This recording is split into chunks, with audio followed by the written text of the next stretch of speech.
Okay. 2nd of September, Rabbi Levitt, Pele Yoetz. September. Oh boy. Hello, Ba.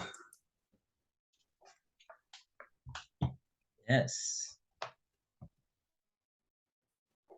Okay, so we are on page 80, and we're on page 80, and we're up to there already is, and we're talking about machshava. Wow, we already have one, two, almost, yes, 3 full pages of machshava already, and there's more. Okay, so we go to Roy. He wasn't here yesterday. We're so happy that he's here today. Now we can say we have a full house. Okay. So I'm going off from where? Page 80. Yeah. There already is. Right, thank you. There already is an excommunication of Rabbeinu Gershom for anyone who stays away from home for more than 18 months. That's cited in the Be'er Haggalah, Yoredeah, and Simon 33:4. Look up that. No one seems to be concerned about it. I don't know why. Such a person will not succeed, for a man who is without a wife is without a blessing in the Vermont. Even though this was said about someone who is not married, the person in this situation is included. May as well not be married if he's away from his wife for so long. If it happens, heaven forbid, that a woman has a sickness which makes her unable to purify herself for husband for a long period of time, and similarly, a woman who has given birth, she has an obligation to seek medical healing with all of her strength in order to purify herself for her husband even 1 hour earlier. Also in this is that she should not delay immersing herself in a mikveh at the proper time, even for 1 day, for she does not know what each day may bring. Children of sin, heaven forbid. What's that stuck in there for? It's referring to adultery. All right. Behold, once a man knows the number of days that his wife would be niddah, hence permitted to him, he is not so prone to improper thoughts after he's removed her from his mind. However, when he thinks her time has come to be purified and she is not, then it is a very dangerous time. He thinks that she immerses herself now. Therefore, it's good advice that she should count together with her husband and tell him when she begins to count to 7 pure days by use of a sign on her clothing, which they agree upon. She must inform him if she forfeits her counting due to staining, etc.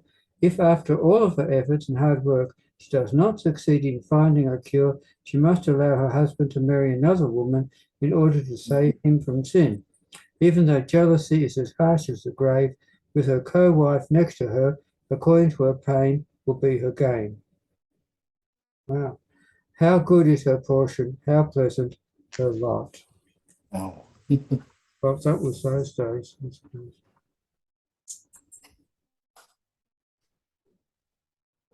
Okay, well. So he's saying that that the man should take a second wife.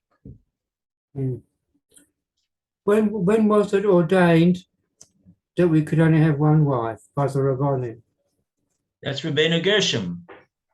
He's the one who said that. Yeah, well, there was a Rabbeinu Gershom. He was he made a number of tikanas, and that's the most famous one. This one is actually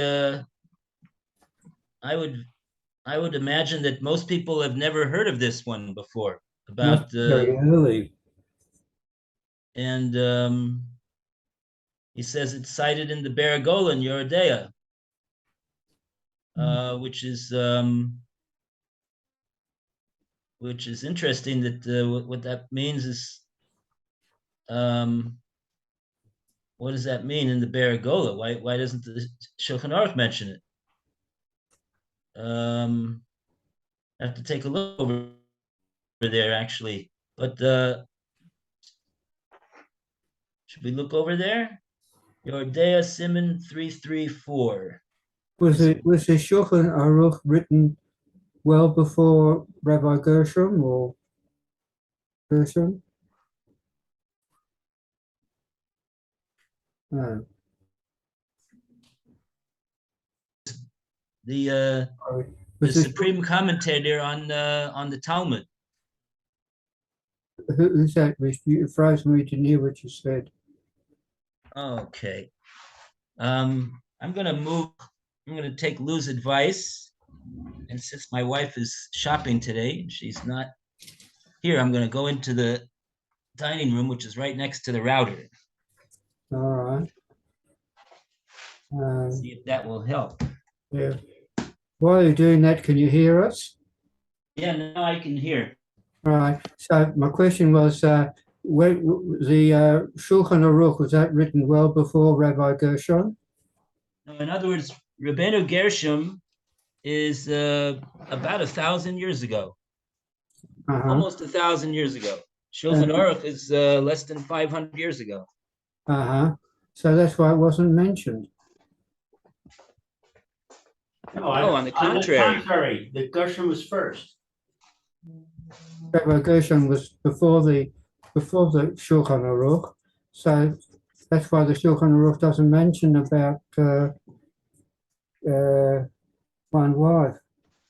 It's taken for granted then, if that's what we're talking about. No, the opposite, Roy. Well, Rabbi two wives. Gershon was first. So the Shulchan Aruch was well aware of Rabbi Gershon.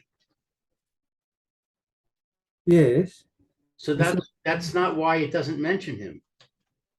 I thought the Shulchan Aruch was the Shulchan Aruch after Rabbi Gershon. Yes, by 500 years. Okay, so the Shulchan, oh, I see, right. So, of course, I got myself back to front. Oh, why not? So that means that the idea of marrying a second wife was current with the Shulchan Aruch. Shulchan Aruch says you can't marry a second wife. Is that right? But it doesn't say that you can't be gone for 18 months. Let's take a look at this over here. I'm getting it. This is in Yordea Simon 334. Okay, let's take a look over here.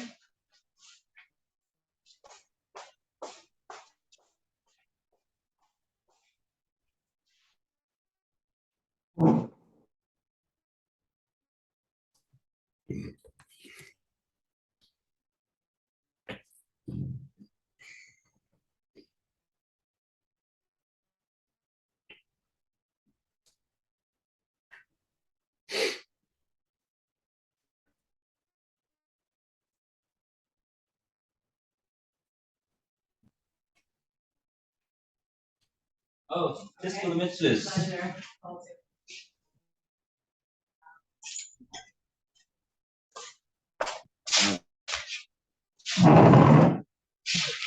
All right.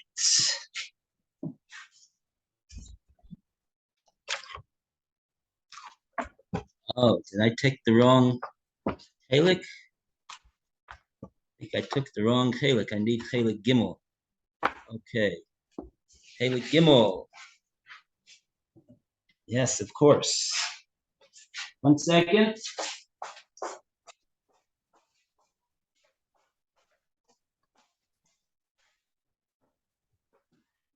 How do you spell Yerodea in English? Probably Yoreh. What? Dea would probably be Deah. Hang on. Y O R Y O R Yoret, E-H. Oh, I've got it here. It came up automatically. Yore. It's got here Yore, and then another word, capital DEA. Okay, I put H's at the end, but they might not. Shulchan Aruch Yoredeo. What number is it? Where are we? 334. Oh, Hilchas Nidui V'Cherem. 334. 334. I've got 335, 334. Now is it in English as well? No, it's not in English. Okay, so this is It hasn't been Be'er translated. Hagola. Member the Rab Chisda, Moed Cotton, Brisa, member the Rab Yuda, Mashmos Agimola, Uvdis the Rab Elazar, Uvdid the Horkinus Beno. Well, I see. It's not, unfortunately, it's not very exact of a citation. There's hundreds of words that I have to wade through over here. Okay.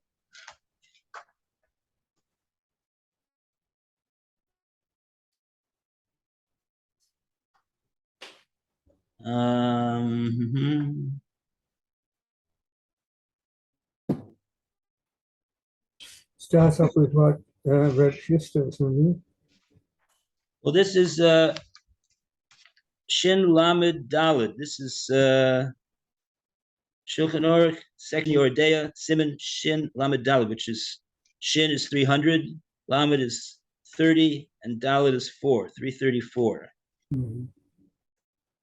Oh, I've got down to 335. We haven't seen So it. this is the Hilchas Nidui B'Cherem, the halachas of excommunication. That's a whole section. So it's a whole siman, and yeah, it's a whole siman in Shulchan Aruch, and it has wow, it's got 48 sections in it, subsections. So without an exact citation, it we could look over here for a little bit, and just after that, then we'll just take his word for it over here, I guess. I don't know. I'm just trying to skim through.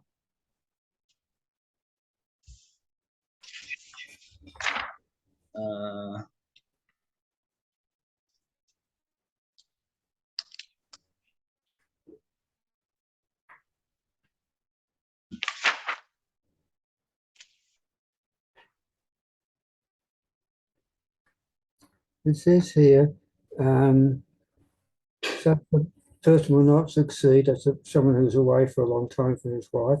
For a man who is without a wife is without a blessing. So someone stays away from home for more than 18 months.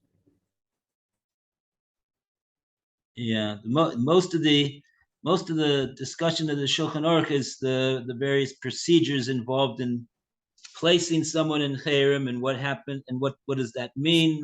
What is the halachas of it, and how does he get out of it, and what's he not allowed to do? But the actual substance of what it is that puts somebody in cherem, that's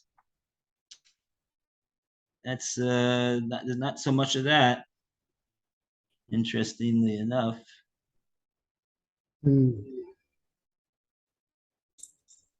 Okay, well, this looks like a wild goose chase. Looks like another wild goose chase. So that's that. Okay. Thanks for the citation.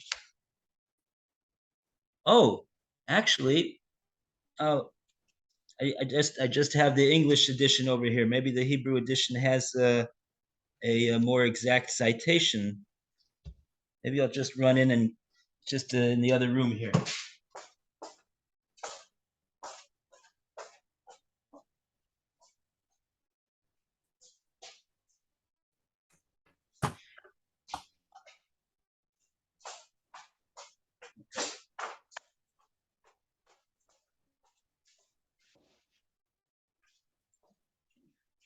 Okay, let's see.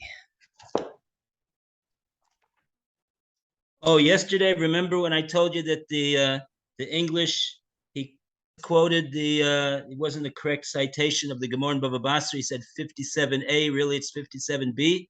Yes. So I said, so I looked in my Hebrew edition of Pele Yoetz, and what do you think he says? Bava Basra, Nun Zion, Amid Aleph. Meaning, he also made the same mistake. Meaning, he also copied from some other edition. Whoever edited this, whoever was the producer of this edition. Anyway, so that's the story. Anyway, so oh, so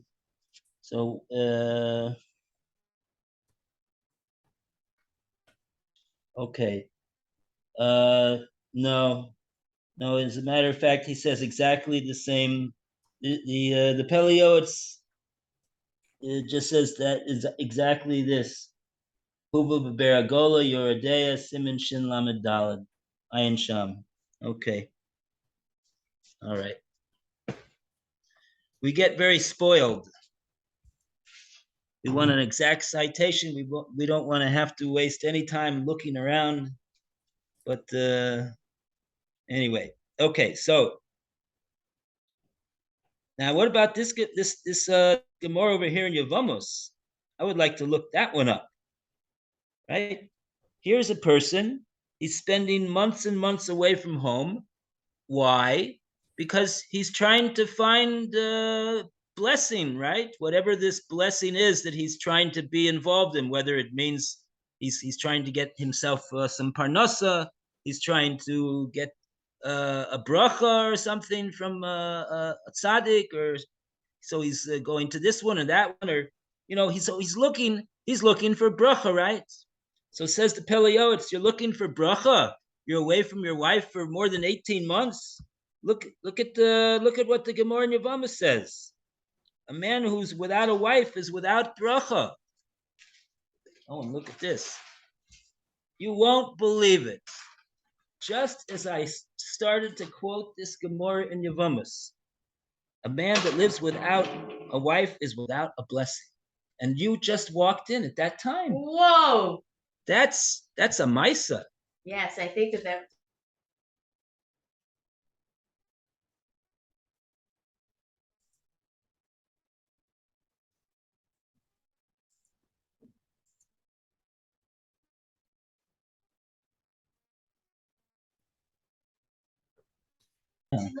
Buses.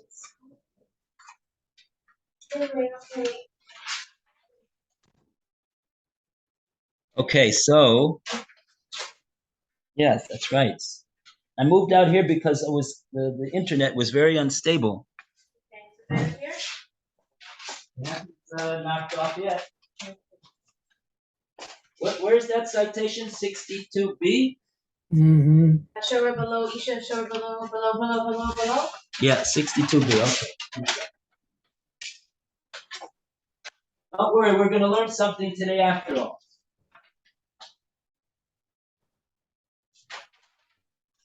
Here we are.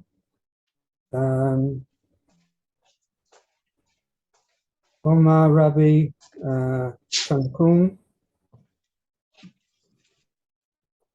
Omer Rabbi Kanile. Kol Adam She'ein Lo Isha. Is that it? Shuru Balo Simcha, below Baracha. Is that it? That's it. It's I can't tell you where it is. It's one. Where is it on the Amud? Oh, I see it over here. Looks like towards the bottom of the page. Yeah, it's Amar Rabbi Chani Loy. It's about 20 lines from the bottom. Or maybe actually I'm exaggerating. It looks like maybe 15. 2, 4, 6, 8, 10. Yeah, like 10, 12, 13. First word in the line is Askara. So it says Amar Rabbi Tanchum, Amar Rabbi Chani Loy. Kol Adam she'ein lo isha shorui beloy simcha beloy bracha below toiva below simcha. Then he quotes all the psukim that supports this statement. Kol Adam she'ein lo isha shorui below simcha below bracha below tova. Diksiv v'samachta atau v'secha. So you see from that pasuk that simcha is together with beisecha. Beisecha, your house, that is referring to your wife. Below bracha, where does it say ushtoita? Where does it say that someone who lives without a wife is living without bracha? Tiksiv, l'haniach bracha el beisecha. Below toiva, diksiv, below tov lios ha'adam levado. It's not good for a person to be alone. But Marava in Eretz Yisrael was known as Marava. That's the west. It's west. Marav is to the west, and Eretz Yisrael was to the west of Bavel. So Talmud Bavli is saying the west. They would say as follows in Eretz Yisrael: below Torah, below Chayma, below Torah the Ksiv. Ha'im ein ezrasi bi was Soshia nidche mimeni. Okay, so there you have it. There's the Gemara, and it's all based upon psukim. So, what did we want to see from this? We were wondering why it's not in Shulchan Aruch.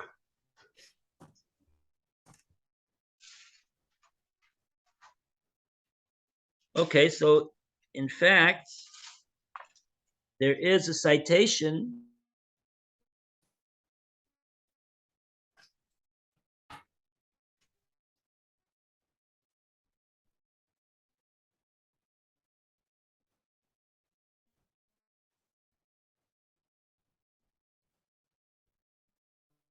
the halacha. There you have it, Tur Shulchan Aruch. Where is this? Sham.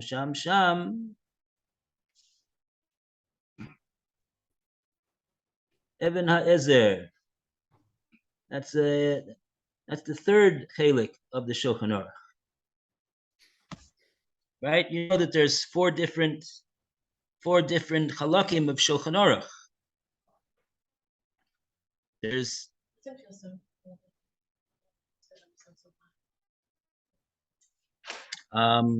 so we're going to go to the third section, Eben HaEzer, and we're going to take a look right over there in the very beginning of Eben HaEzer.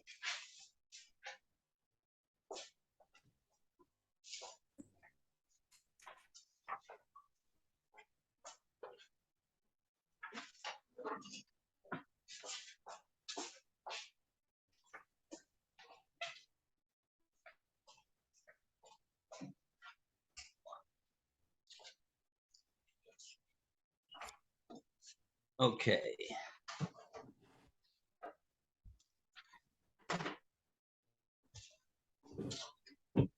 Okay, so this is the beginning of Shulchan Aruch Even HaEzer. Hilchos Piruvivia. Chayav kol adam lisa isha. Kedei lifros ulirbos. Every person has a obligation to get married in order to fulfill the mitzvah of be fruitful and multiply. Whoever is not involved in this mitzvah, he will shofech damim. Umamayit is a demus.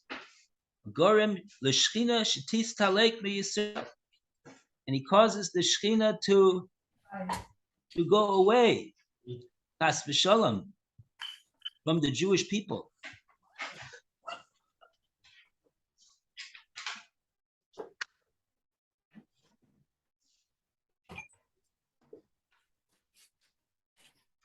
Okay, that's the first thing that it says over here. And then it discusses the mitzvah of Puravu.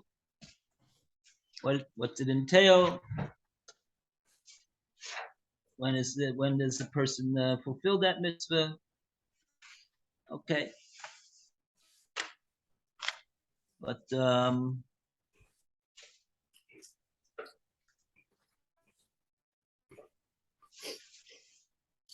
how many wives to marry? This not doesn't seem to be part of this subject over here. But we did have a question, Rabbi. The Pele Yoetz seems to say that under certain circumstances, a person should marry a second wife, which seems to contradict the Gezerah of Rabbeinu Gershom. Okay, let me see where. Let's read this Pele Yoetz over again.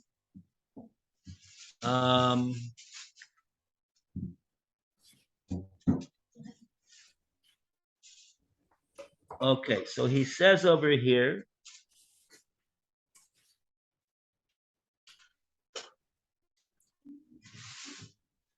if after all her efforts and hard work she does not succeed in finding a cure, she must allow her husband to marry another woman in order to save him from sin.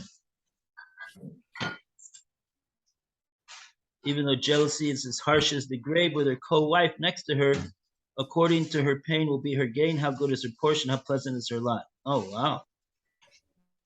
Wow. How could this be?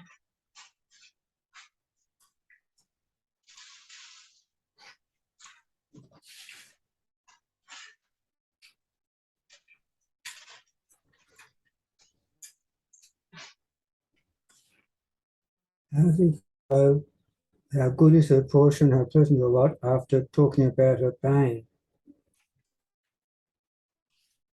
Jealousy is harsh as the grave.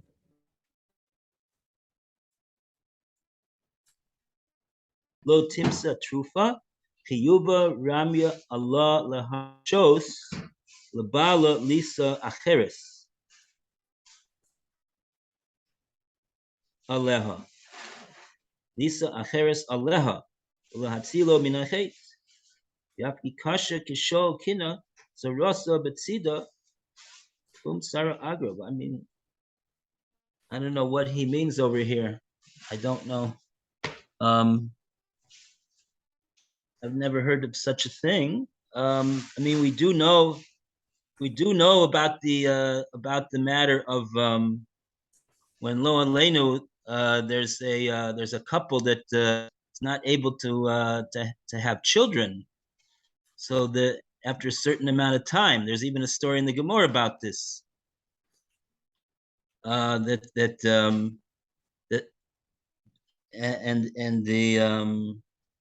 it's a Gemara in Kedushin that what the Gemara is talking about over there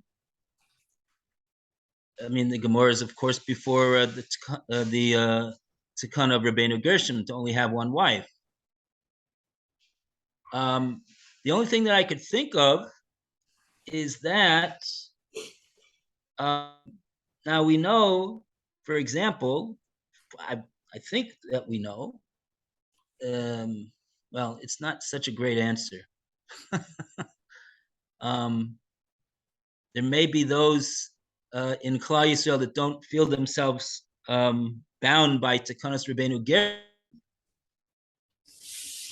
It was a takana, and wherever sections in Klal Yisrael accepted it, they accepted it. It's certainly accepted in amongst the Bnei Ashkenaz to not marry another wife. Other sections, I'm not sure that they accepted this Tikkun of Rabbeinu Gershom, and so perhaps the Pele Yoetz is talking to those that have that possibility. I don't know.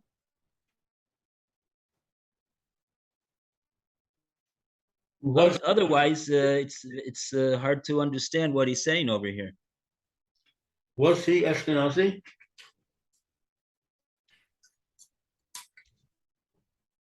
Well,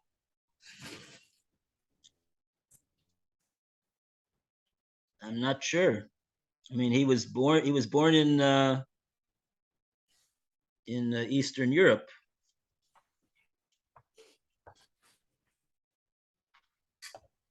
But I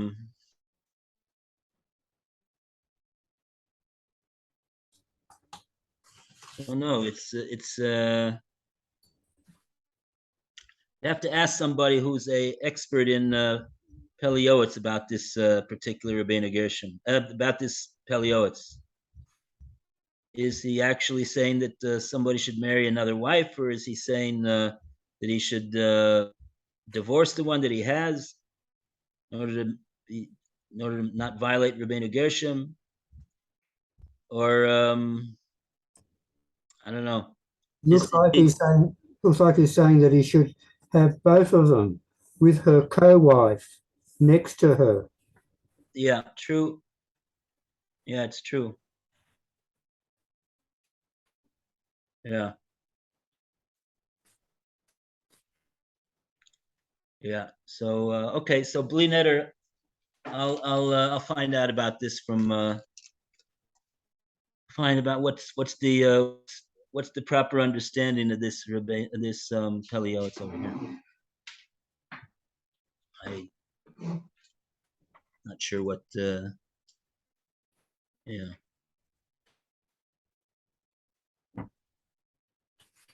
Yeah. Okay. So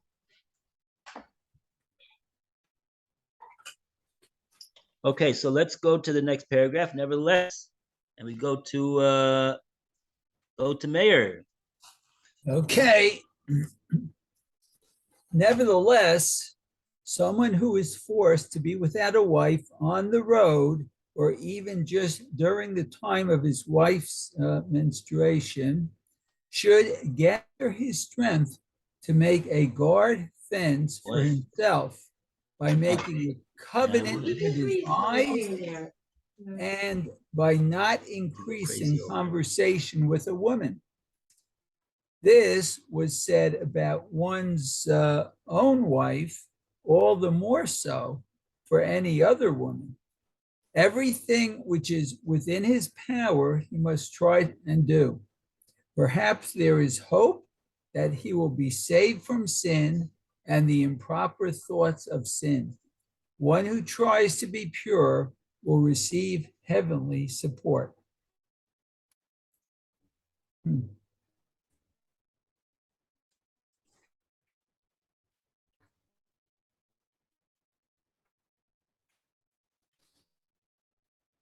Okay. Very good. And we go to the next paragraph to Lou. Included in this also is purifying oneself from speech, which brings one to indecent thoughts. as it is written, and you should guard against every bad word Oh, I'm frozen. or thing. Oh, you're okay. Okay. Hmm. Am I frozen, Roy? No, No, everyone's no. all right now. I was just frozen for a bit. Besides the severity of the prohibition of foul language itself, as we will write in its place, furthermore, it is severe because it brings one to indecent thoughts. Therefore, modest individuals even refrain from speaking words of Torah which discuss marital relations, especially in the presence of common people. Every clever man must act with intelligence and weigh his decision on a scale. There are times to be silent and there are times to speak.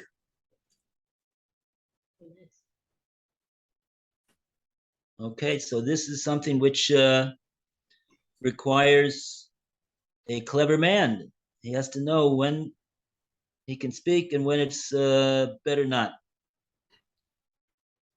So sometimes there is a need to discuss such matters, and so therefore, especially when it because the matter involves shalom bias, so therefore it's important to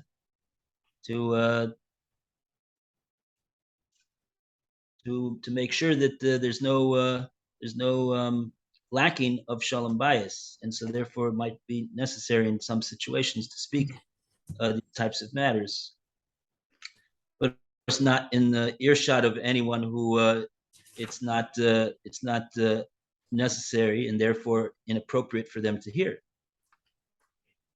Okay. So now we go to Alan. How much more so? On page 81, please. How much more so? A woman has to be extremely careful not to be a stumbling block for others. Such a woman will bear her sin, and she will take a prime portion of the punishment. For someone who causes his friend to sin is worse than someone who kills him. Therefore, she should be careful not to go out all dressed up in front of other men, and she should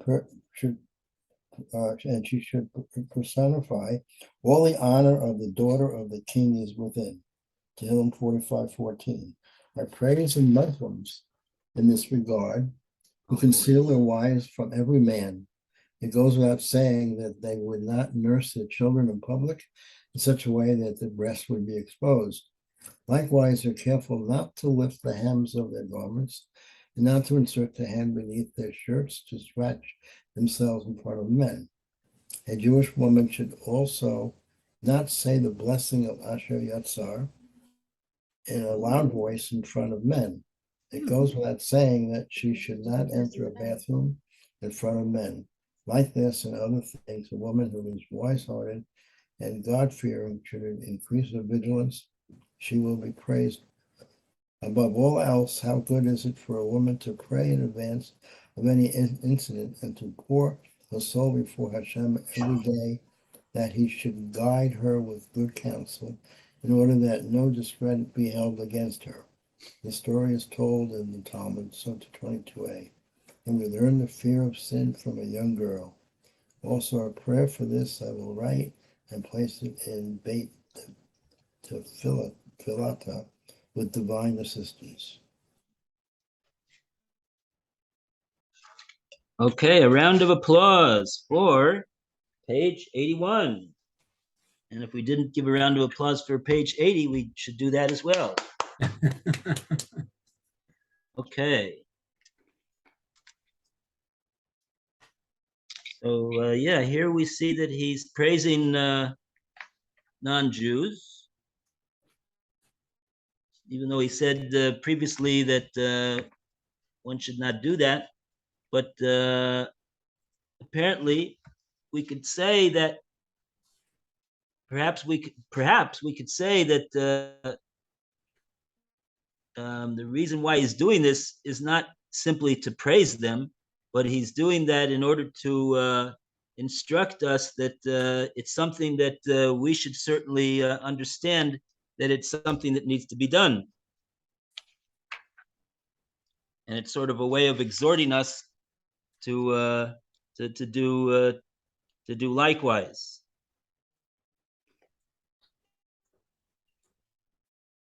Mm.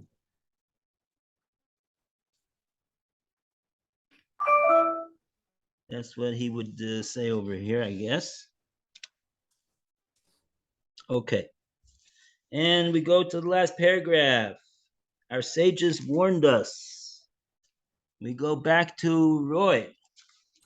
Our sages warned us of several things in order that a person should avoid improper thoughts. For example, not to look at any animal or bird when they cohabit, not to sit on a bed on which a person knows that a husband and wife are lying there, and not to look at even the smallest finger of a woman. The sages in Brochus said, whoever looks at the smallest finger of a woman in a desirous way, it is as if he looks at her most private parts. The sages prohibited one to be served by a woman, to inquire of a woman's well-being, and to increase conversation with a woman. All the more so, the pouring of the wine, the setting of his bed, and the washing of his face and hands and feet is definitely prohibited to be done by any woman except for his wife, when she is permitted to him, as is explicit in the halachic decisors, even Evan Ezer Simon 21. These and several other things the sages prohibit in order that a person should not come to have indecent thoughts. Yet many common people are not cautious. Even if a man who does these things says that his heart is empty within him and that he suffers from no improper thoughts, he has not relieved himself from sin, for he violates the words of the sages and incites his evil inclination. The sages in Nidas 13, a person who wantonly caused himself an erection should be excommunicated because he arouses his evil inclination within him. Therefore, with strength, a man will fulfill the words of the sages, and he will add fences, protective devices, and, quote, a guard to the guard, unquote, for himself. That is according to his nature. The more one increases to stand on guard, the more he will be praised. This is similar to what we find in the Talmud in Kedushin 81b, that our holy sages said to their students, guard me from my daughter-in-law, etc. God will not withhold good from those who walk with trust.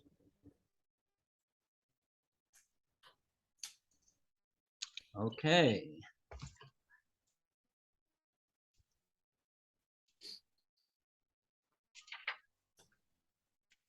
Olchim B'Tamim. That's the Olchim B'Tamim. With Tamimut. Okay.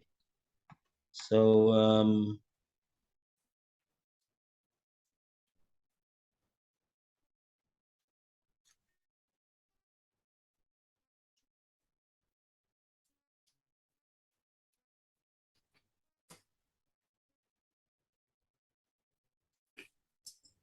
so that concludes Machshava. So a round of applause for page 82, Machshava. And we go to Masav Matan. We have 1 minute for Masav Matan. That's not a lot, but we could start it if you want. Anybody have any questions?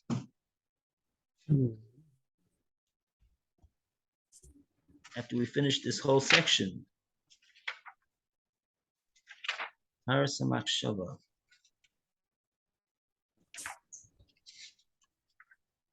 Okay. Very good. All right. Okay, thank you. So we have homework over here. I have to take a look and get the answer to this.